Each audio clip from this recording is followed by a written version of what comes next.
Le moine vénitien Fra Mauro a réalisé son planisphère circulaire entre 1457 et 1459 sur un parchemin d'environ 2 mètres de diamètre.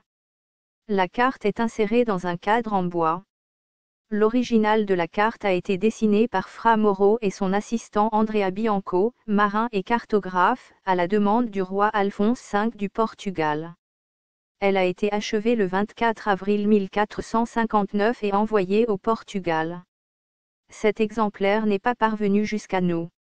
Fra Mauro en a débuté une copie pour la seigneurie de Venise, qui a été achevée après sa mort par Andrea Bianco. La carte représente de manière étonnante l'océan Indien et surtout la partie australe de l'Afrique, à une époque où aucun Européen ne s'y était encore aventuré. Il est plausible que ces renseignements soient parvenus par l'Empire ottoman en Italie par l'intermédiaire de marchands. Fra Mauro exécuta, de 1457 à 1459, une belle map-monde, qu'on voit encore dans une des salles du monastère de Saint-Michel de Murano près de Venise. Il cartographia la totalité de l'Ancien Monde, avec une précision surprenante, incluant des commentaires écrits qui reflétaient la connaissance géographique de son époque. Fra Mauro mourut pendant qu'il faisait une copie de la carte pour le seigneur de Venise, et la copie fut terminée par Andrea Bianco. Cette carte montre des châteaux de l'Ancien Monde partout et des civilisations au Sahara et en Afrique.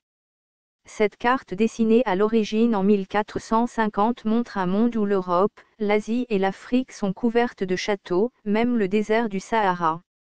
Selon cette carte, le Sahara était peuplé et construit il y a 570 ans, il y avait des châteaux et des villes gigantesques, ce qui signifie que le Sahara était vert et n'était pas un désert, mais suite à un événement cataclysmique cette civilisation a été réduite à néant.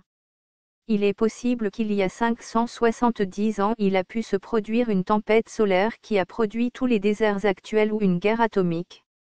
Avec Google Maps il est possible de voir les ruines de certaines villes mais pour la majorité des villes il ne reste que les fondations des bâtiments comme si les bâtiments avaient été entièrement rasés mais que aussi tous les gravats ont disparu ne laissant que les fondations.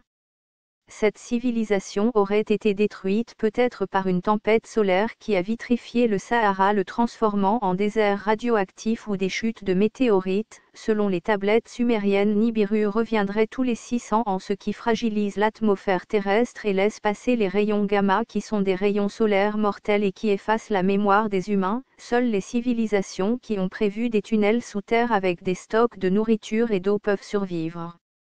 Et donc Nibiru devrait revenir en 2050.